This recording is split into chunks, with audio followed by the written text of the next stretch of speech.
అదే RTV app వార్తల్ని క్షణాల్లో చదివే అవకాశం ఉంటుంది. ఒక న్యూస్ పేపర్, ఒక టెలివిజన్ ఛానల్ మీ చేతుల్లో ఎప్పుడూ ఉంటాయి. మున్సిపల్ కమిషనర్ మచిలీపట్నం నేను బాపిరాజు. మరి ఈ రోజుని పెద్ద ఎత్తున వాలంటీర్లు వారి యొక్క పదవికి రాజీనామా చేస్తూ మరి ముందుకు వచ్చారు. వారందరి దగ్గర నుంచి కూడా మనం ఇంకొక రాజీనామా పత్రాలు తీసుకోవడం జరిగింది. టోటల్ స్ట్రెంత్ 823 మంది. అందులో సుమారుగా 10 నుంచి 15 వరకు వేకెన్సీలు ఉన్నాయి. అది పోతే మనకి 800+ వాలంటీర్లు పోస్టులు ఉన్నాయి.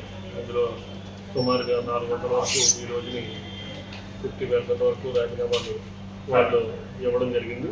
వాళ్ళందరినీ కూడా అడగడం జరిగింది. వాళ్ళందరూ స్వచ్ఛందంగా ముందుకు వచ్చి రాజీనామా చేస్తున్నామని చెప్పడం జరిగింది. కాబట్టి ఇవన్నీ కూడా ఒకసారి పరిశీలన చేసి తదుపరి చర్యలు తీసుకుంటాం. వాలంటీర్స్తో కాకుండా మా దగ్గర ఉన్నటువంటి సచివాలయ స్టాఫ్ని వినియోగించుకుని సచివాలయ స్టాఫ్ దగ్గరికి, అంటే సచివాలయాల దగ్గరికి ఇప్పుడు లబ్ధిదారులు ఎవరైతే ఉన్నారో పెన్షనర్స్ వాళ్ళు రావాలి.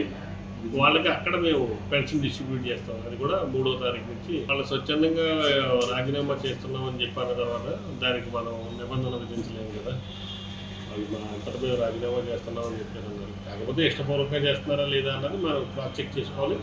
అవన్నీ కూడా మనం అడగడం జరిగింది. వాళ్ళు స్వచ్ఛందంగానే, వాళ్ళు ఇష్టపూర్వకంగానే ఇస్తున్నామన్నారు. దాని రూల్స్కి అనుగుణంగా మేము చూసి తదుపరి చర్యలు తీసుకుంటాం. మరిన్ని వీడియోస్ కోసం ఛానల్ ని సబ్స్క్రైబ్ చేయండి. లేటెస్ట్ అప్డేట్స్ కోసం వాట్సాప్ ఛానల్ ని ఫాలో చేయండి. అండ్ లింక్ డిస్క్రిప్షన్ లో ఉంది.